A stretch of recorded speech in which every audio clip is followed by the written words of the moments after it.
Экологик акция 1998 елдан бері уздырыла. Шораның мақсаты автомобильләрнең әйләнә-тирә мөхиткә зур зарар китерүе турында тагын бер кат искә төшерү. Мөслимләр бу көн турында нинди фикердә? Машинасыз йөреп буламы? 73 меңә тула соңгынча гел машинада эшләгән. Сихат техникада, пенсияда өйдә инде. Әмма машинасыз бер көн йөргән чык бар сез машинасыз бер көн йөреп буламы җәяү? Йөри алсаң әйбәттә инде ул җәяү йөрсәң. Картайгач бик кересе дә килми. Жүргәндә алны артны карап, тыныч кына әйттереп йөрергә инде. Самый главный шул хәзер техника күп. Җәяү йөрү файдалы инде. Җәяү йөрсәң файдасы бар дим. Действительно. Үзебез бәләкәй чакта Мөслимгә җәяү йөрү укыдык. Турыга. Машина инде үземдә генә, иптәшемдә юк. Берәү җитә инде безгә.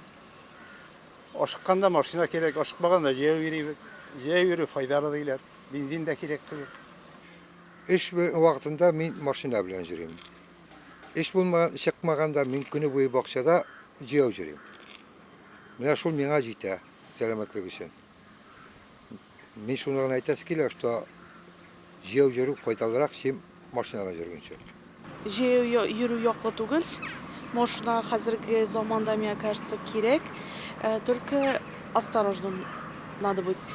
Үзем җәяү йөрергә бик яратам да инде. Ләкин машинасы беркайчан да булмый. Машина бик кирәкле атрибут исендә була инде. Шуңа ул кирәк җиргә апарып куя, апайтып куя. Шуңа бөтен кешедә машина. Ләкин җәяү йөрсә кеше заруррак була инде. Шуңа минемчә җәяү йөрү лучшырак булыр. Шунысы бәхәтсез. Бу көн җәмәгатьчелеккә автомобильнең әйләнә-тирә мөхиткә начар тәэсирен искә төшерә һәм үз автомобилеңне куллану теләгендә киметә. Лилия Шәймиева, Динар Нуретдинов, Мөслим телевидениесе.